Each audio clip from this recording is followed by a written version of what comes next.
मित्रों नमस्कार। हम लोग छायावाद की ओर चल रहे हैं और छायावाद का ये दूसरा वीडियो है।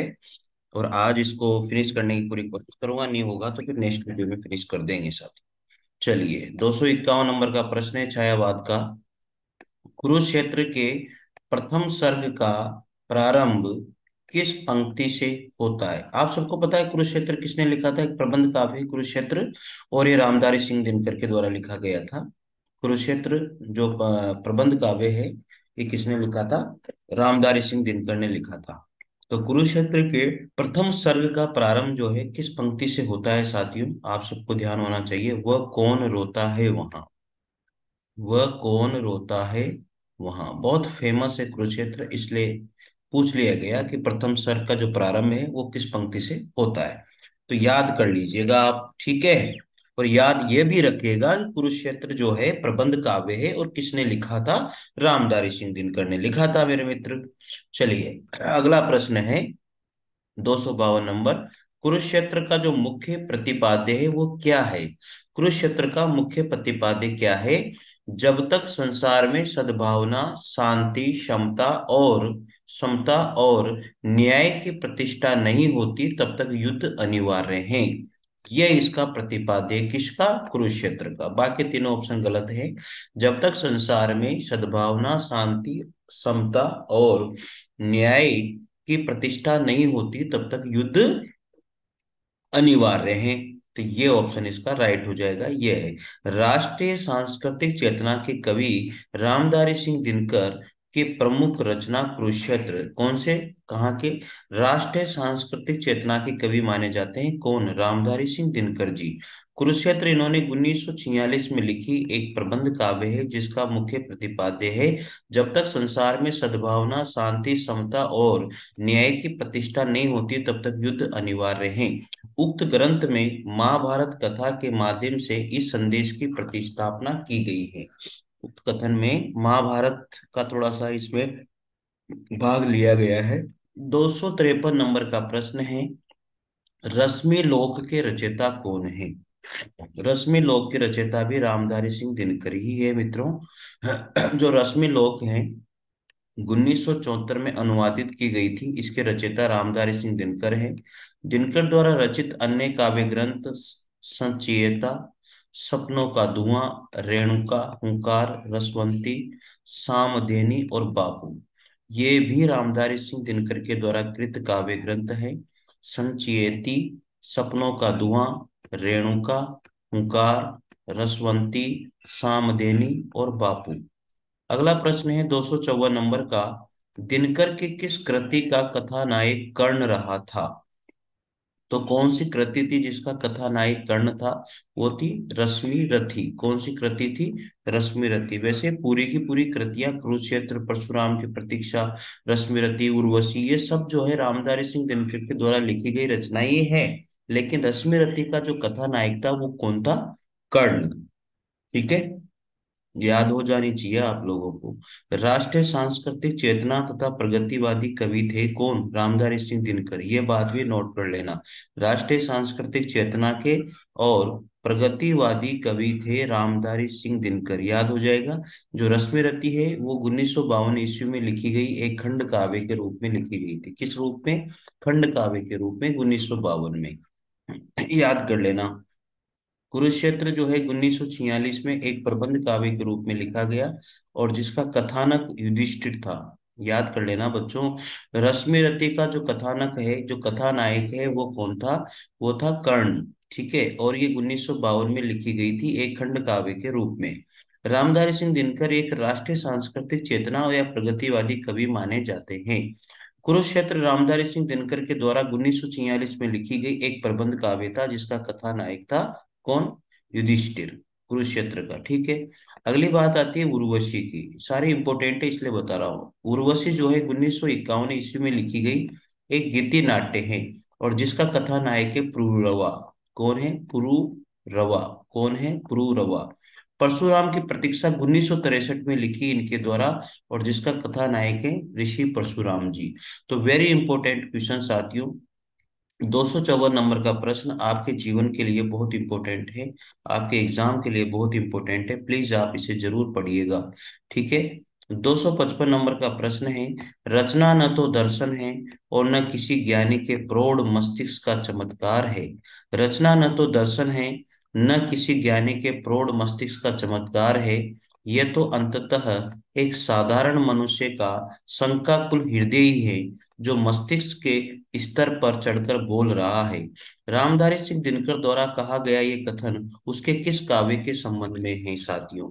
तो याद कर लीजिएगा, रचना न तो दर्शन है न किसी ज्ञानी के प्रौढ़ मस्तिष्क का चमत्कार। इस तरह से थोड़ा सा ध्यान रख लीजिएगा, किस रूप में कहा गया है। ये कुरुक्षेत्र का कथन है और इसके लिए कहा है, रचना न तो दर्शन है न किसी ज्ञानी के प्रौढ़ मस्तिष्क का चमत्कार, ये अंततः एक साधारण मनुष्य का शंकाकुल हृदय ही है, जो मस्तिष्क के स्तर पर चढ़कर बोल रहा है।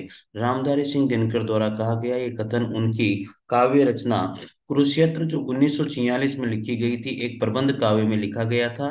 कुरुक्षेत्र में साथियों कितने सर्ग हैं? 7 सर्ग हैं। इसके कथानायक कौन है? भीष्म है। कौन है? कुरुक्षेत्र के जो कथा नायक है साथियों, वो कौन है? भीष्म है। यहाँ पर हम लोगों ने पढ़ा था कुरुक्षेत्र के कथा नायक, यहाँ पर देखो कुरुक्षेत्र ये रहा। कुरुक्षेत्र 1946 में लिखा गया एक प्रबंध काव्य जिसका कथानायक युधिष्ठिर है। युधिष्ठिर याद करना आप, तो ये इसने पता नहीं क्या दिया है। इसने दिया है कुरुक्षेत्र का प्रबंध काव्य है। कुरुक्षेत्र में 7 सर्ग है, कथानायक भीष्म है, युधिष्ठिर है यार इसका। ठीक है, ये ध्यान रखना थोड़ा सा, किसने गलत लिख दिया मुझे जहां तक लगता है। दिनकर की अन्य रचनाएं हैं, रेणुका 1935 में लिखी गई, हुंकार 1939 में, रसवंती 1940 में, द्वंद्व गीत 1940, कुरुक्षेत्र 1946 में, सामदेनी 1947, रश्मिरति 1952 में, नील कुसुम 1954, दिल्ली 1954, उर्वशी 1961, परशुराम की प्रतीक्षा 1963 में, आत्मा की आंखें 1964 में, हारे को हरिनाम, धूप और धुआं 1951 में, नीम के पत्ते, इतिहास के आंसू 1951 में लिखी गई इनकी और रचनाएं साथियों।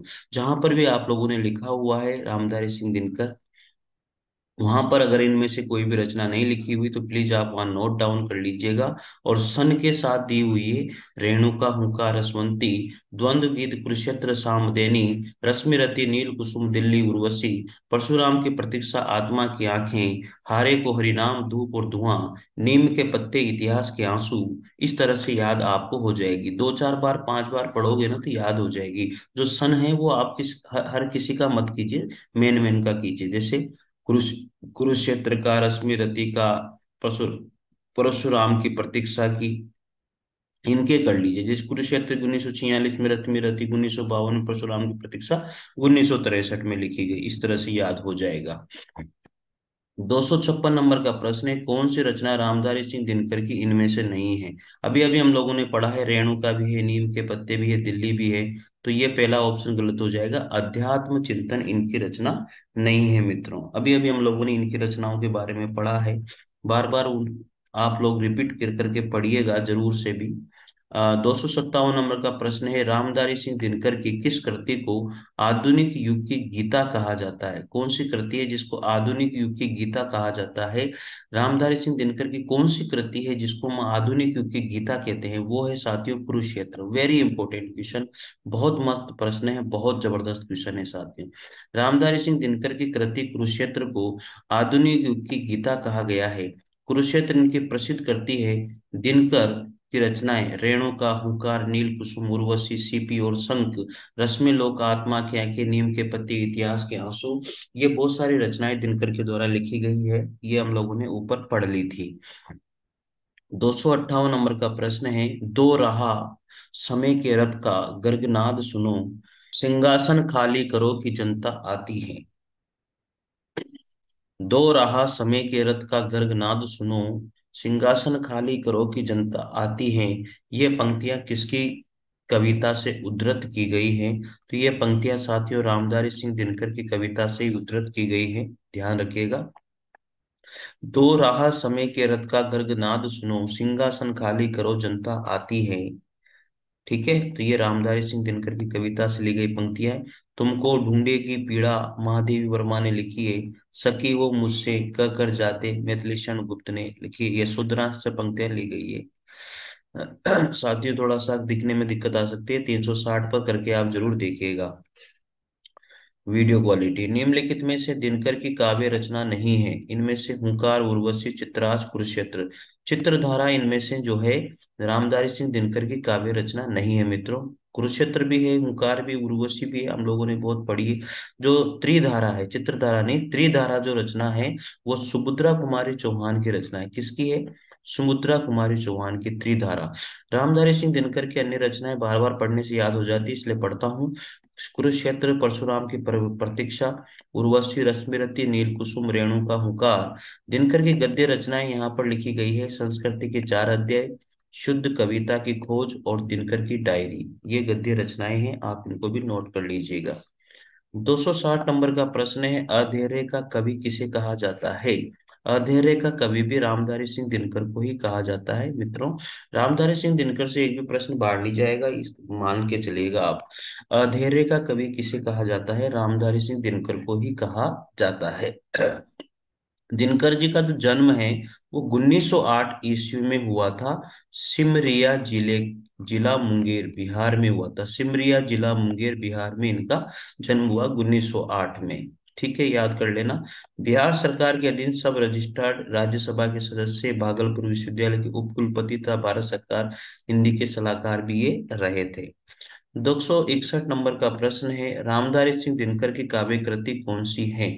लोकायतन, आर्यावर्त, उन्मुक्त और कुरुक्षेत्र। कुरुक्षेत्र जो है फेमस करती है रामधारी सिंह दिनकर की प्रबंध काव्य है, तो आपको याद भी होगा ये। ठीक है। अगला प्रश्न है 262 नंबर का प्रश्न, बैठे हुए सुखद आतप मृग रोमथन करते हैं, वन के जीव विवर से बाहर वो विश्रब्द विचरते हैं। बैठे हुए सुखद आतप में मृग रो मंथन करते हैं, वन के जीव विवर से बाहर वो विश्रब्द विचरते हैं।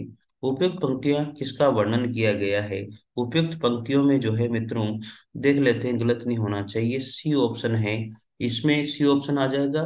ये पंक्तियां रश्मिरथी खंड काव्य से ली गई है, जिसमें परशुराम आश्रम का वर्णन किया गया है। रश्मिरथी यानी कि सूर्य का सारथी। रश्मिरथी का जो मीनिंग होता है वो होता है सूर्य का सारथी। रामधारी सिंह दिनकर द्वारा 1952 में रचित है, इसमें 7 सर्ग है। दिनकर को अधेरे का कवि कहा जाता है, डिप्टी राष्ट्र कवि कहा जाता है। इनकी कृतियां यहाँ पर दी हुई है, पहले भी बहुत बार इनकी कृतियों को पढ़ लिया है। रेणुका 1935 में, हुंकार 1939 में, कुरुक्षेत्र 1947 में, सामदेनी 1947 में, इतिहास के आंसू 1951, रश्मिरथी 1952, उर्वशी 1961, परशुराम की प्रतीक्षा 1963 में लिखी गई इनकी रचनाएं। 263 नंबर का प्रश्न है, उर्वशी किसके द्वारा रचित हैं? तो रामधारी सिंह दिनकर के द्वारा रचित है उर्वशी। और भी इनकी रचनाएं देखें, बारदोली विजय, पर्णभंग, रेणुका, हुंकार, रसवंती, द्वंद्व गीत, कुरुक्षेत्र, धूप छाहा, सामदेनी, बापू, इतिहास के आंसू, रश्मिरथी, दिल्ली, उर्वशी 1961 में, परशुराम की प्रतीक्षा, हारे को हरिनाम। ठीक है, आगे है महादेव वर्मा की रचनाएं, आपको याद है। निहार, रश्मि, निर्जा, सांध्य गीत, यामा, दीपशिखा, सप्तपर्णा। निहार, रश्मि, निर्जा, सांध्य गीत, यामा, दीपशिखा, सप्तपर्णा, ये रमादेवी वर्मा की रचनाएं हैं। सूर्यकांत त्रिपाठी की जी की, निराला जी की भी रचनाएं यहाँ पर दी हुई है। अनामिका काव्य संग्रह है। परिमल, गीतिका, तुलसीदास, राम की शक्ति पूजा, सरोज स्मृति इनका एक शोक गीत है। कुकुरमुत्ता, अणिमा, बेला, नए पत्ते, अर्चना, आराधना, गीत गुंज, सांदे कली, अप्सरा, ये सारे की सारी रचनाएं भी राम सूर्यकांत त्रिपाठी निराला जी की है। अब सुमित्रा नंदन पंत की जो है रचनाएं देखते हैं। ग्रंथि, गुंजन, ग्राम्य, युगांत, ग्रंथि, गुंजन, ग्राम्य, युगांत, स्वर्ण किरण, स्वर्ण धूलि, कला और बूढ़ा चांद, लोकायतन, चिदम्बरा, सत्यकाम, ये सुमित्रा नंदन पंत की रचनाएं रही है मित्रों। चलिए 264 नंबर का प्रश्न है, आप जो भी रचनाएं दी हुई है जिस भी राइटर की, बार बार रिपीट कर करके पढ़िए, याद हो जाएगी। उर्वशी के तृतीय अंक के आधार पर कौन से कथन सही हैं? उर्वशी के तृतीय अंक के आधार पर जो है साथियों, यहाँ पर ए और सी सही है। ए है, शक्तिशाली और दुर्शर पुरुष भी सुंदरियों के कटाक्ष से आहत हो जाते हैं। और सी वाला है, उर्वशी कहती है यह देह भाव भ्रांति है। ये दो बातें उर्वशी तृतीय अंक के आधार पर सही है। शक्तिशाली और दूर दूरदर्श पुरुष भी सुंदरियों के कटाक्ष से आहत होते हैं। उर्वशी कहती है ये देह भाव भ्रांति है। तो ये दोनों पंक्तियां बिल्कुल इससे राइट है। आगे उर्वशी कहती हैं, उर्वशी काव्य रामधारी सिंह दिनकर द्वारा लिखा गया है। इस पर इन्हें 1972 में ज्ञानपीठ पुरस्कार प्राप्त हुआ था। देखो ये भी मुख्य बात है। उर्वशी पर रामधारी सिंह दिनकर को कब ज्ञानपीठ पुरस्कार प्राप्त हुआ था? 1972 में रामधारी सिंह दिनकर को ज्ञानपीठ पुरस्कार प्राप्त हुआ था। उर्वशी में कामाध्यात्म की चर्चा की गई है। अतः यह प्रेम और सौंदर्य का काव्य माना जाता है। प्रेम और सौंदर्य का काव्य इसको माना जाता है। 265 नंबर का प्रश्न है, रामधारी सिंह दिनकर को ज्ञानपीठ पुरस्कार किस रचना पर दिया गया था? उर्वशी पर दिया गया था 1972 में। तो ये आ गई यहाँ पर बात। रामधारी सिंह दिनकर को ज्ञानपीठ पुरस्कार 1972 में उर्वशी रचना पर दिया गया था। रामचारित्र दिनकर के काव्य में राष्ट्रीय सांस्कृतिक चेतना और प्रगतिवादी चेतना दोनों ही विद्यमान है। रामधारी सिंह दिनकर को अधैर्य का कवि भी कहा जाता है। किसका? अधैर्य का कवि भी कहा जाता है साथियों। चलिए अगला प्रश्न है 266 नंबर का। मैं उनका आदर्श कहीं जो व्यथा न खोल सकेंगे, पूछेगा जग किंतु पिता का नाम न बोल सकेंगे, जिनका निखिल विश्व में कोई कहीं न अपना होगा, मन में लिए उमंग जिन्हें चिरकाल कल्पना होगा। उपयुक्त पंक्तियां पंक्तियां जो है दिनकर की किस रचना से ली गई है साथियों? ये रश्मि रति रचना से ही ली गई है। मैं उनका आदर्श कहीं जो व्यथा न खोल सकेंगे, पूछेगा जग किंतु पिता का नाम न बोल सकेंगे, जिनका निखिल विश्व में कोई कहीं न अपना होगा, मन में लिए उमंग जिन्हें चिरकाल कल्पना होगा। तो ये रश्मि रति की पंक्तियां है, रामधारी सिंह दिनकर के द्वारा लिखी हुई है। और रामधारी सिंह दिनकर, रश्मि रति का जो कथा नायक है वो कर्ण को माना जाता है। रामधारी सिंह दिनकर, आपको पता है कुरुक्षेत्र को जो है आधुनिक युग की गीता के रूप में भी गाना जाना जाता है। और दिनकर को जो है उर्वशी पर 1972 में ज्ञानपीठ पुरस्कार प्राप्त हुआ था। 1967 नंबर का प्रश्न है, देखिएगा। 267 नंबर का प्रश्न है, दिनकर का काव्य इनमें से कौन सा नहीं है? उर्वशी, हुंकार, रेणुका, जयद्रथ। जयद्रथ रामधारी सिंह दिनकर का काव्य नहीं है साथियों। ये मैथिलीशरण गुप्त का काव्य है। किसका? मैथिलीशरण गुप्त का एक खंड काव्य है जो 1910 में प्रकाशित हुआ था। ये हरि गीतिका छंद में रचित है। कौन सा? जयद्रथ मैथिलीशरण गुप्त का काव्य है। दिनकर को डिप्टी राष्ट्र कवि और मैथिलीशरण गुप्त को राष्ट्र कवि के नाम से जाना जाता है। रामधारी सिंह दिनकर को डिप्टी राष्ट्र कवि कहते हैं और मैथिलीशरण गुप्त को राष्ट्र कवि कहते हैं। भारत भारत इन्होंने लिखा था तो महात्मा गांधी ने इनको उपाधि दी थी। 268 नंबर का प्रश्न है, दिनकर की काव्य कृति रश्मि रति में रश्मि रति कौन है? रश्मि रति कौन है? जबरदस्त बात है ना भाई। इसमें रश्मि रति जो है कर्ण को माना गया है। इसका कथानायक ही कर्ण है। तो याद हो जाएगा, ये चीजें ध्यान रखने वाली चीजें है भैया। चलिए 269 नंबर का प्रश्न है, दिनकर के किस काव्य ग्रंथ में युद्ध और शांति की समस्या का चित्रण मिलता है? वो कुरुक्षेत्र है। दिनकर के किस काव्य ग्रंथ में युद्ध और शांति की समस्या का चित्रण मिलता है? वो कौन सा है? कुरुक्षेत्र है साथियों। ठीक है, याद हो जाएगा। उर्वशी इनका दूसरा प्रबंध है जिसे गीति नाट्य भी कहा गया है। ये बात भी आपको याद होनी चाहिए। 270 नंबर का प्रश्न है, प्रसिद्ध गीत विजय ही विश्व तिरंगा प्यारा झंडा ऊंचा रहे हमारा की रचना किस कवि ने की थी साथियों? तो ये रचना की थी श्यामलाल पार्षद के द्वारा की गई थी। किसके द्वारा? श्यामलाल पार्षद के द्वारा। प्रसिद्ध गीत है विजय ही विश्व तिरंगा प्यारा झंडा ऊंचा रहे हमारा की जो रचना है वो श्यामलाल पार्षद के द्वारा की गई थी। प्लीज आप इसे भी याद कर लीजिएगा। विजय विश्व तिरंगा प्यारा झंडा ऊंचा रहे हमारा, ये रचना किसकी है? श्यामलाल पार्षद के। मध्य प्रदेश परीक्षा में पूछा गया था। याद हो जाएगा। चलिए, दो रहा समय के रथ का घर घर नाद सुनो, सिंहासन खाली करो की जनता आती है। रामधारी सिंह दिनकर की पंक्तियां है। बुंदेले हर बोलों के मुंह में हमने सुनी कहानी थी, खूब लड़ी मर्दानी वो तो झांसी वाली रानी थी। किसकी पंक्तियां हैं? सुभद्रा कुमारी चौहान की पंक्तियां हैं साथियों। तो साथियों ये 20 क्वेश्चन मैंने करवा दिए हैं। अब अच्छे प्रश्न हैं, आप लोग जरूर पढ़ लीजिएगा, धीरे धीरे सारे प्रश्न हो जाएंगे। थोड़ा सा और बचा है, 20 प्रश्न और इसके बचे हैं, तो वो भी हम लोग जल्दी से करवा देंगे साथियों। मिलते हैं अगले वीडियो में, सभी को बहुत बहुत धन्यवाद, थैंक यू। पहली बार जुड़े तो जरूर चैनल को सब्सक्राइब कर लीजिए, लाइक कर लीजिए, थैंक यू, धन्यवाद।